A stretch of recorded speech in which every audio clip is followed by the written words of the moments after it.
지금은 없어졌지만 제가 예전에 좋아하던 TV 예능 프로그램이 하나 있었습니다. 바로 무한도전이라는 프로그램인데요. 우연히 혼자서 결혼하기 전에 사역을 하면서 전임 사역을 할 때 토요일 날 저녁에 식사를 하면서 TV 채널을 돌리다가 발견을 했어요. 그리고 그 뒤로 꽤 많은 감동이 있고 꽤 많은 재미가 있어서 아마도 제 기억에는 재방송이나 아니면 다운로드를 받아서 꼭 챙겨봤던 프로그램 중에 하나로 생각이 됩니다. 그 프로그램 어느 날 채널을 돌리다 보니까요, 그런 시합을 해요. 굉장히 이해가 안 되는 시합인데 황소하고 줄다리기 시합을 하는 걸로 제가 기억하기로 시작을 합니다. 그 다음에 뭘 하냐면 목욕탕에서 물 빼는 거 시합을 하고요. 그 다음에 또 무슨 시합을 하냐면 전철이랑 달리기 시합을 합니다. 이 말도 안 되는 짓들을 하거든요. 그래서 이 무한도전이라는 글자, 무하고 한자 사이에다 V표가 돼 있어서 뭐라고 써져 있냐면 무리한 도전, 무모한 도전 이렇게 쓰여져 있을 때들이 있었습니다. 그런 과정들을 이렇게 쭉 거친 다음에 그 방송의 컨셉이 뭐였냐면 세상의 평균 이하인 사람들이, 좀 부족하고 모자른 사람들이 모여서 무엇이든 열심히 하면 우리는 해낼 수 있다, 이런 개념으로 도전을 하는 거예요. 끝없이 많은 실패를 하기도 하고 끝없이 많은 좌절을 맛보기도 합니다. 그러면서 프로레슬링이라든지 아니면 댄스 스포츠 이런 것에 도전할 때 보면 굉장히 어설프게 시작하는 것 같지만 보이지 않는 곳에서 밤샘 연습을 하고요. 나중에는 그걸 작품으로 만들어내는 걸 보면 굉장히 놀랍다는 생각이 들 만큼 준 프로에 가깝게 실력을 올려놓는 것도 목격하게 됩니다. 그 사람들을 보면서 우리도 무엇이든지 무리하지만 무모하지만 도전을 해보면 그래도 잘 할 수 있지 않을까 하는 희망을 또 꿈꿔보기도 했었습니다. 저는 아이들에게 그 프로그램을 패러디해서 성경학교나 여름수련회 때 많이 프로그램을 사용해서 나중에는 업무차 봅니다 이러면서 꼭 챙겨보기도 했었던 기억이 나기도 합니다. 그런데 아까 말씀드렸던 것처럼 그 무한이라는 도전 속에 무리한, 때로는 무모한 도전이 포함되어져 있었죠. 오늘 아브라함의 맨 마지막 장면이 오늘 본문의 말씀인데, 이 맨 마지막 장면을 보면 하나님께서 아브라함에게 무리하고 무모한 도전을 시키십니다. 오늘 말씀 2절 말씀에 보면 여호와께서 이르시되 내 아들 내 사랑하는 독자 이삭을 데리고 모리아 땅으로 가서 내가 내게 일러준 한 산 거기서 그를 번제로 드리라 하고 말씀하세요. 하나님께서 아브라함에게 요구를 하시는데 뭘 요구하시냐면 네 아들을 모리아산에 가서 번제로 드리라 하는 요구를 하시는 거예요. 이 무리한 도전이거든요. 무리한 요구입니다. 무모한 요구입니다. 심지어 이 목적이 또 성경에 보면 드러나 있어요. 왜 하나님께서 이러한 요구를 하실까? 그 위에 있는 1절 말씀에 보면 그 일 후에 하나님이 아브라함을 시험하려고 그를 부르시되, 하나님께서 아브라함에게 이러한 요구를 하신 이유가 있죠. 무엇 때문에 요구하셨어요? 시험하시려고요. 자, 우리가 상대방이 나를 시험하려고 하는구나 하면 그 생각이 좀 달라져요. 도전이 달라집니다. 왜냐하면 시험은 테스트에 불과하니까 그 결과는 진짜 결과가 아니거든요. 모의 결과입니다. 우리가 뭐 어떠한 과제가 주어지거나 뭐 어떠한 일이 주어지면 선생님이, 목사님이 우리를 시험하려고 하시는구나 하는 관점을 가지면 내가 진짜 원하는 방향이 아니라 내가 시험에 합격하기 위한 정답을 내놓을 때들도 있어요. 그런데 오늘 말씀에 자세히 보면은 아브라함은 이것이 시험인 줄 알았을까요? 몰랐을까요? 몰랐어요. 시험인 줄 모르고 하나님께서 네 아들 나에게 달라 이렇게 말씀하시니까요, 아브라함이 사실은 쉽지 않은 결정을 해야 되는 상황이었을 겁니다. 심지어 오늘 2절 말씀에 보면 한 가지 더 중요한 단어가 나옵니다. 이 아들을 바치는데 어디로 가서 바치라고 하냐면 모리아 땅으로 가서 바치라고 이야기를 해요. 아브라함이 살던 가나안 땅에서 제사를 드리는 것이 아니고요, 굳이 먼 곳으로 가서 모리아 땅으로 가라고 이야기하고 있는 거예요. 거기에는 이유가 있습니다. 배경사를 좀 살펴보면은요, 이 모리아 땅에 이 지역에서 섬기던 신들이 있었는데, 가나안 땅 주변에 있는 대부분의 신들이 당시에 어떤 제사를 드렸냐면 바로 인신 제사를 드렸다 그래요. 그러니까 사람을 죽임을 통해서 제사를 드리던 풍습이 그 지역에 있었던 거예요. 그러니까 아브라함에게요, 모리아 땅으로 가라고 하는 것은 그냥 내가 테스트 해볼 거야 라는 게 아니라 그 문화로 들어가, 그 땅으로 들어가, 그 동네에서는 아들을 죽여서 제사 드리는 것이 당연한 것이야. 한번 가봐 라고 이야기하는 것과 동일한 거죠. 인신제사가 뭡니까? 우리에게는 전래동화 심청전으로 굉장히 잘 알려져 있죠. 저 스토리텔링 공부하면서 심청전 되게 많이 읽었습니다. 가장 완성된 이야기 모습 중에 하나라고 그래요. 심청전에 보면 시작이 그러죠. 신봉사가 어린 심청을 데리고 젖동량을 하러 다니는데 하면서 시작이 되죠. 여기에 여러 가지 사건과 문제가 있습니다. 아빠가 어린 딸을 데리고 젖동량을 하러 다닌다는 건 엄마가 있다는 거예요? 없다는 거예요? 없다는 거죠. 그리고 아빠의 모습이 어떤 모습입니까? 신봉사라 그랬어요. 눈이 안 보인다는 겁니다. 이 문제들을 해결해야 돼요. 심청이가 홀로 아버지를 모신다는 것이 이 안에 내포되어 있고, 그리고 그 아버지의 눈이 떠져야 된다는 것이 내포되어 있어요. 그런데 심청이가 그 일을 하려고 하는데 할 수 있는 방법이 없어요. 그러다가 나중에 찾은 것이 무엇입니까? 공양미 300석에 자기를 파는 거죠.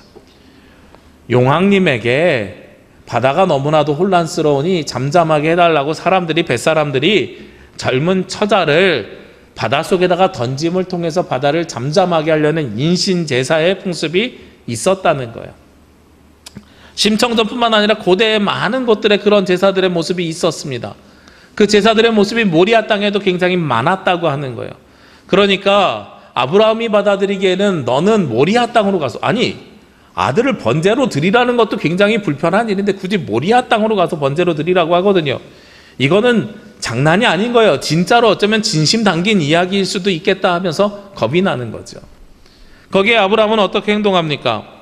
3절과 4절 말씀에 보면 아브라함이 아침에 일찍 일어나서 나귀의 안장을 지우고 두 종과 그의 아들 이삭을 데리고 번제했을 나무를 쪼개어 가지고 떠나서 하나님이 자기에게 일러주신 곳으로 가더라. 아브라함은 길을 떠나요. 길을 떠나는데 그냥 떠나는 것이 아니라 며칠 동안이요? 4절 말씀에 보니까 제3일에 아브라함이 눈을 들어 그것을 멀리 바라본지라. 하루 이틀 3일 동안 걸어갑니다. 그 걸음이 그냥 걸음이었을까 하는 생각을 해봐요. 저는 도대체 하나님께서 왜 아브라함에게 이렇게 무리한 요구를 주셨을까? 그 이유가 궁금한데, 그 이유도 궁금하지만 그 이유 가운데서 그냥 가면 되는데 모리아 땅으로 굳이 가면서 하나님께서 3일 동안 걷게 하십니다. 우리가요, 아무 일도 없는 게 아니라 무슨 문제가 생겼을 때에 며칠간의 시간이 주어지면은요, 내 마음속에 무수히 무엇이 생기냐면 고민과 갈등이 생겨나게 됩니다. 만약에 제가 그걸 상상해 봤어요. 아들을 하나님 앞에 바치라, 아들을 죽여서 바치라 라는 이야기를 듣고 3일 동안 걸어간다고 생각해 보십시오.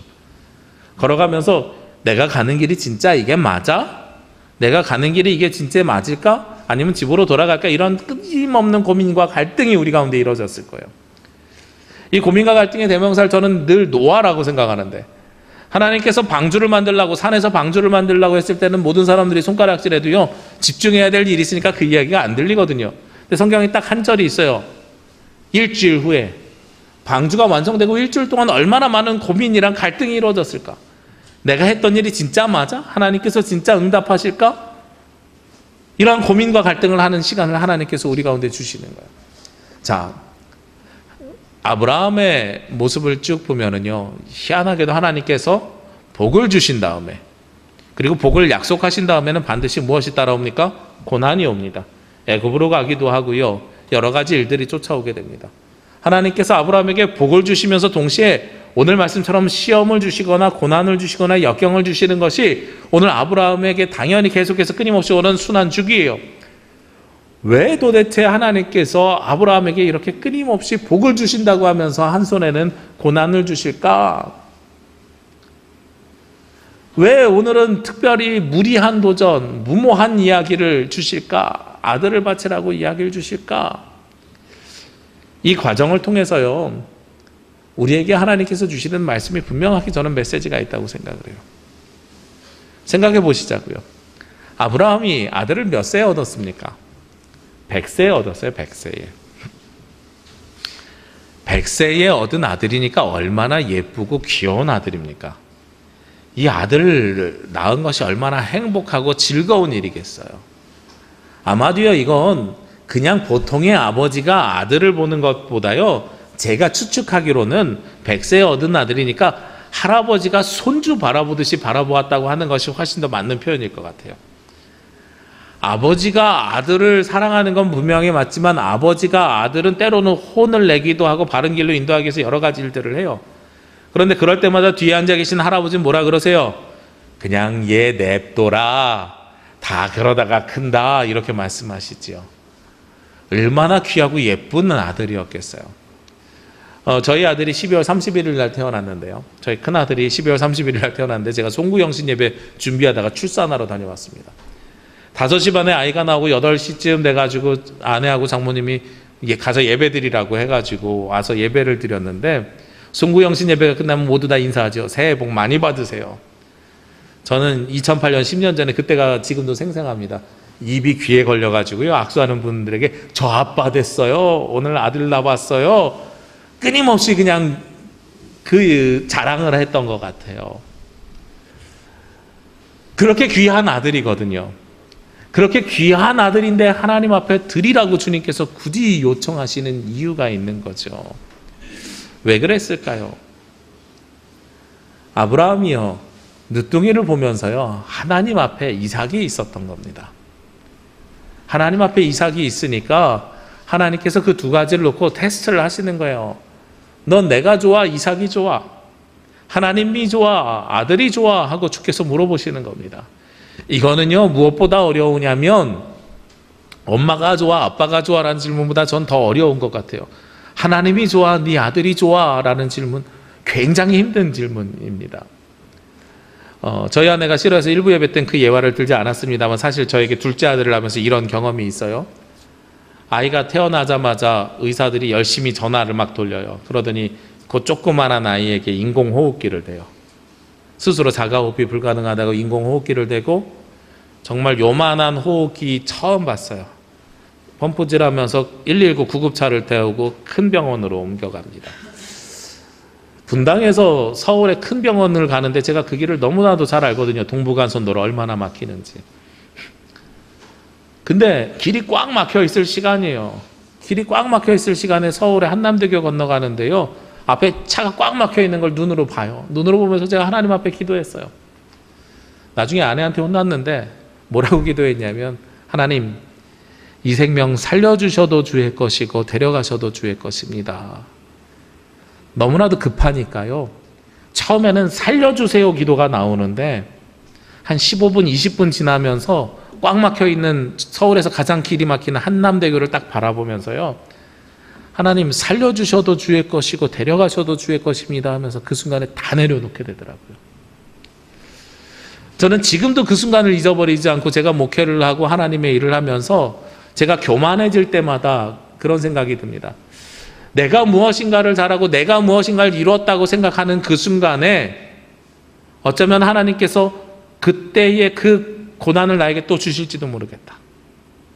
내가 가장 소중히 하고 내가 가장 소중하게 생각하는 귀한 생명 놓고 하나님께서 나에게 또 한번 물어보실지 모르겠다. 너 어떻게 할래? 어떻게 할래? 우리에게 물어보실 수 있는 거예요. 오늘 아브라함에게 물어보시는 질문이 사실은 그 질문입니다. 너 어떻게 할래? 제가 그때 그렇게 대답을 하고요, 놀라운 일을 경험했습니다. 모세의 기적이라고 하죠. 차선이 분명히 꽉 막혀 있고 이 강남 88대로에서 한남대교 올라타는 이 램프가 굉장히 막혀 있거든요.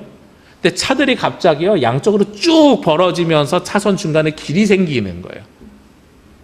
그래서 시작부터 도착할 때 시간을 보니까요, 25분이 안 걸렸어요.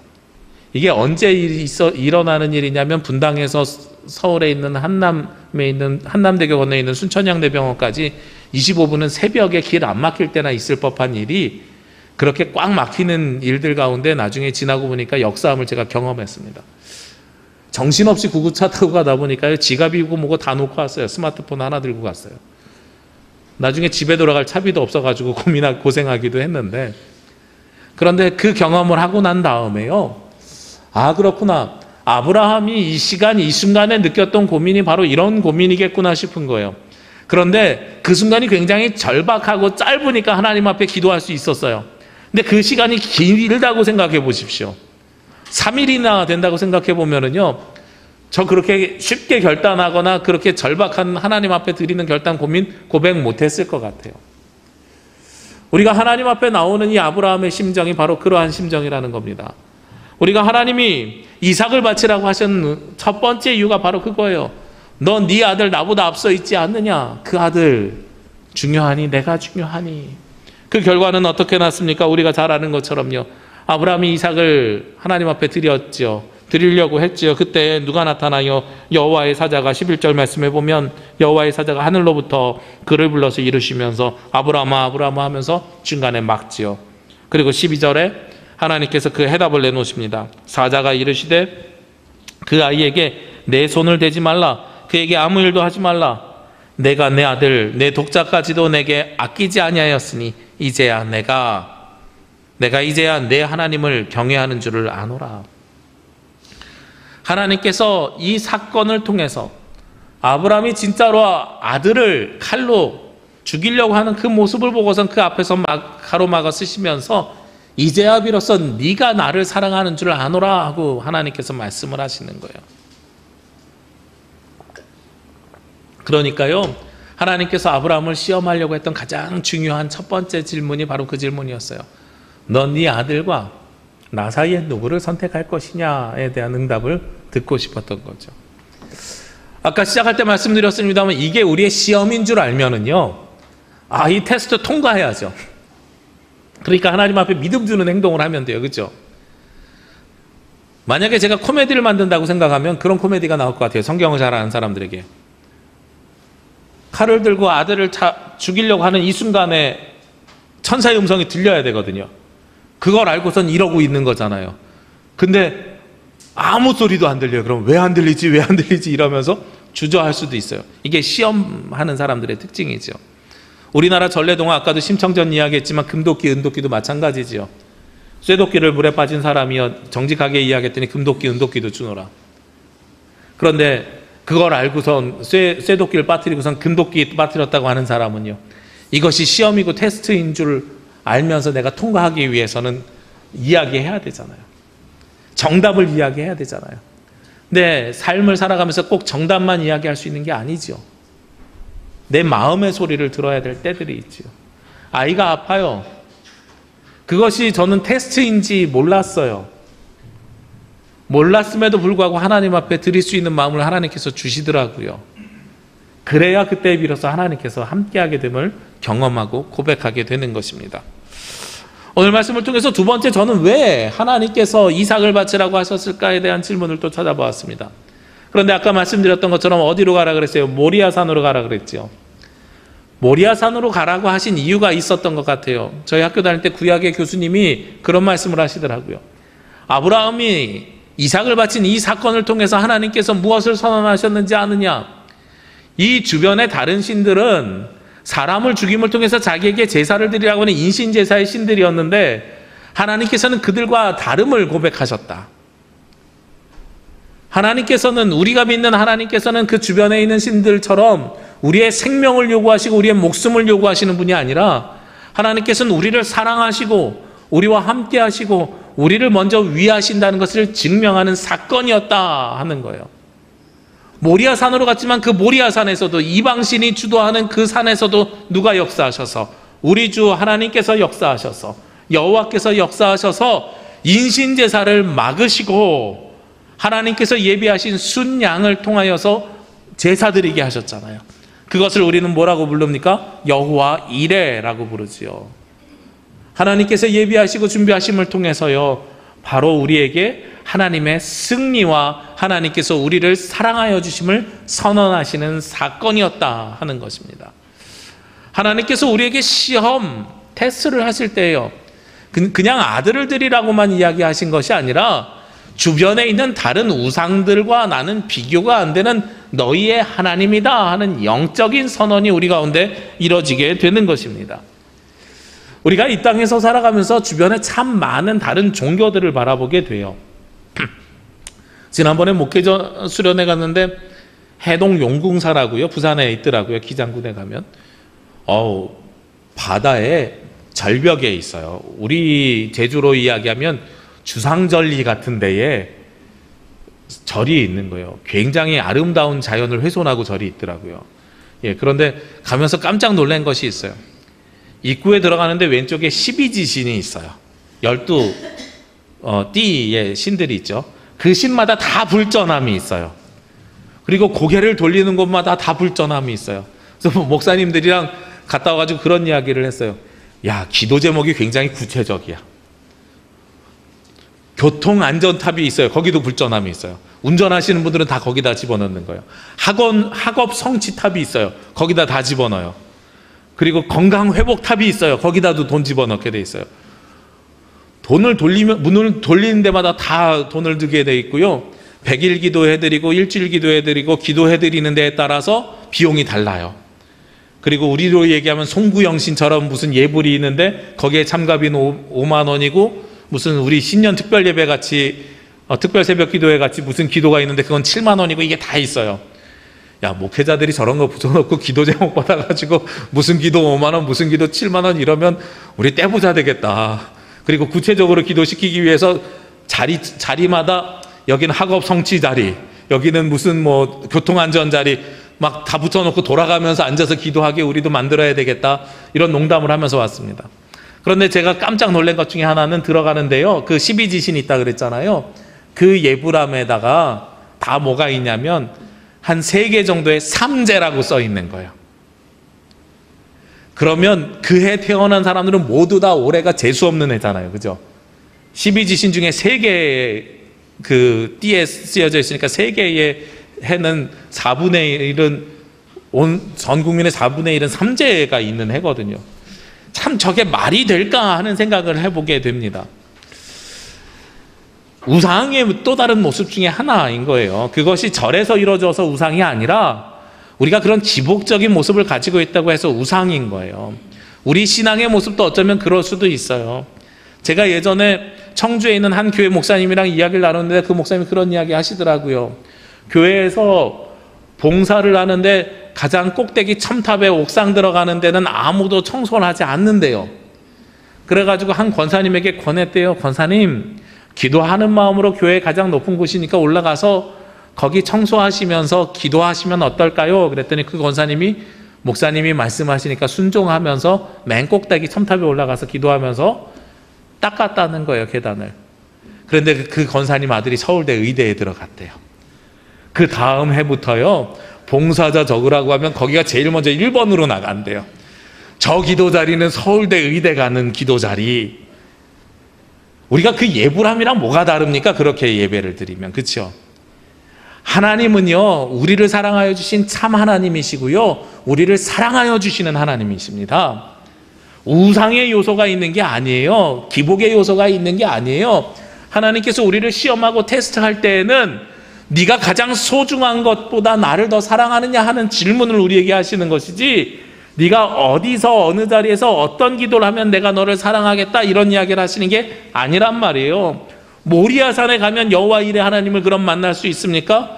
아니죠. 모리아 산에서도 만나는 거죠. 모리아 산은 이방신의 산에서도 우리 하나님을 만날 수 있다는 겁니다.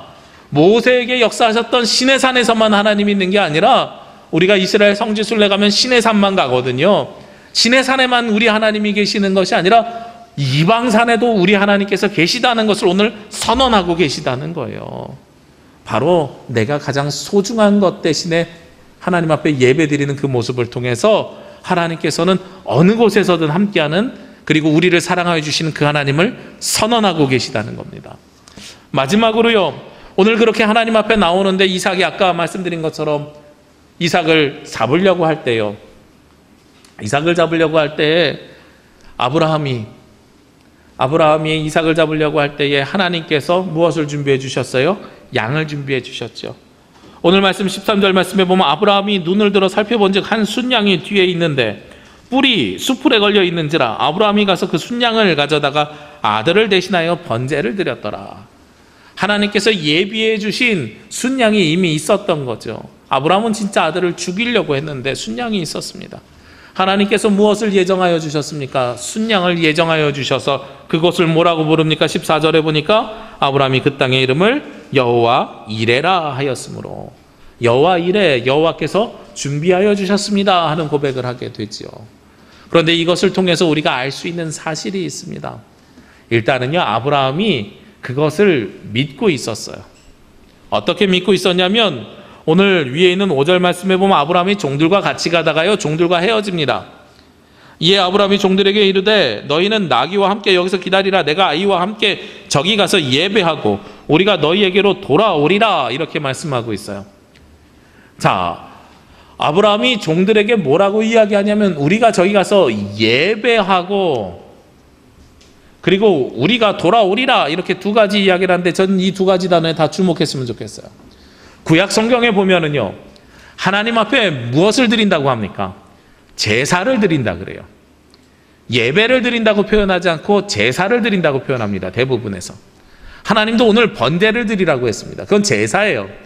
제사는 기본적으로 뭐냐면 제물을 태워서 하나님 앞에 연기로 올려드림을 통해서 드리는 것이 제사입니다. 그런데 오늘 아브라함 뭐라 그랬어요? 예배라 그랬죠. 아들 이삭이 제사의 제물이지만 하나님 앞에 드리는 예배의 예물이라는 겁니다. 그런데 더 중요한 것이 있죠. 누가 돌아온다 그랬어요? 우리가 돌아오리라. 만약에요 아들이 제물로 드려졌으면 돌아오는 것은 우리가 아니라 누가 돌아와야 돼요? 내가 돌아오리라 해야죠. 근데 우리가 돌아오리라 복수로 돌아와요.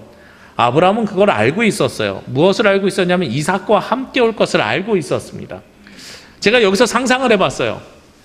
아브라함이 칼을 들어서 이삭을 치려고 하는 모습을 보니까 진짜로 죽여서 제사를 드리려고 했던 것 같아요. 그런데 어떻게 우리가 돌아올 것이라고 믿었을까?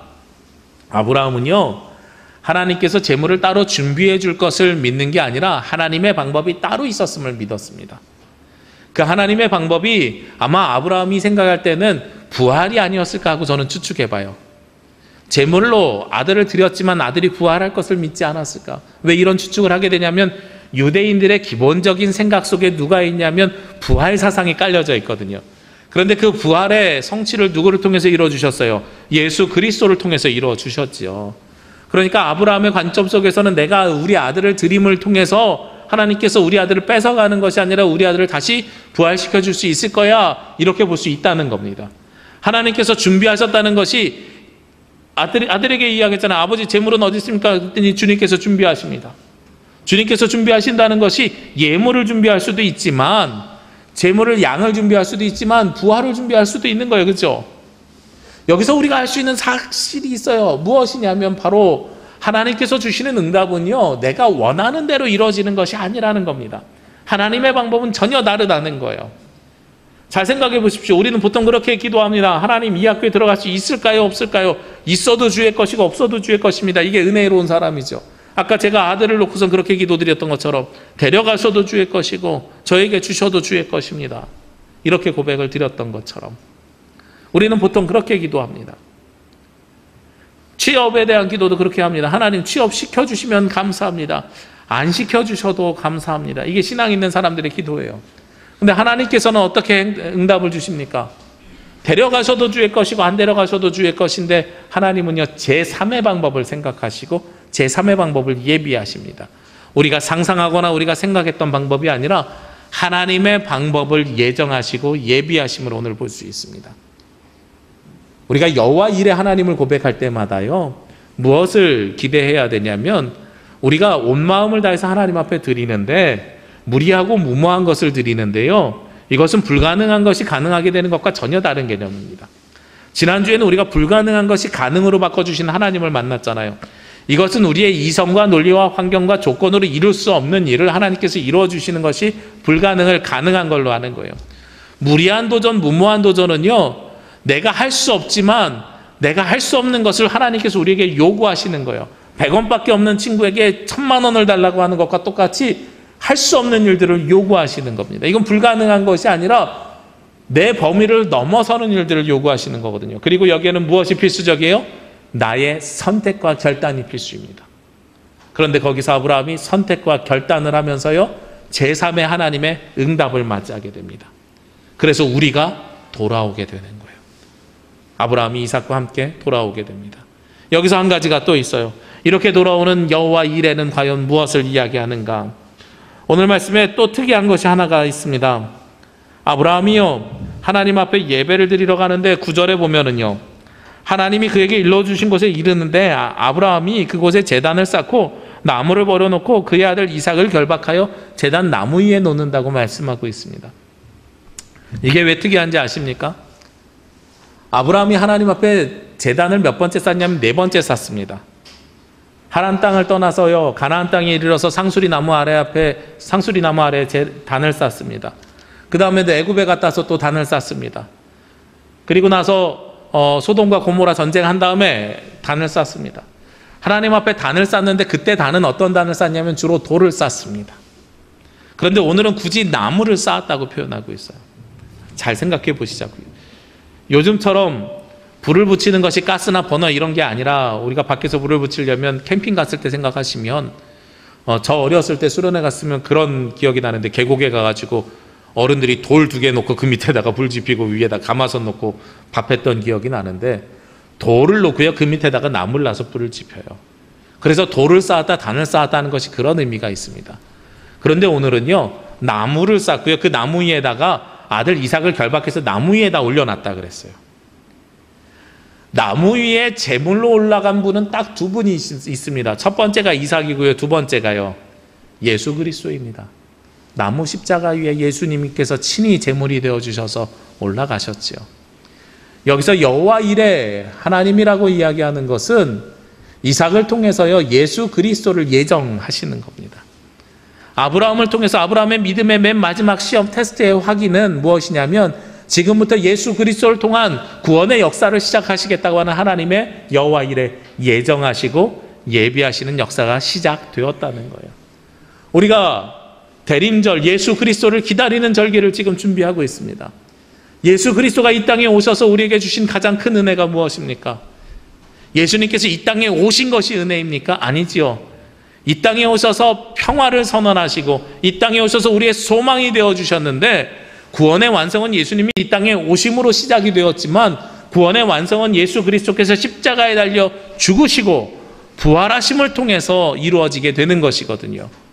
그런데 그 십자가에 달려 죽으시고 부활하심이 뭐예요? 나무 위에 스스로 제물이 되어주심을 통해서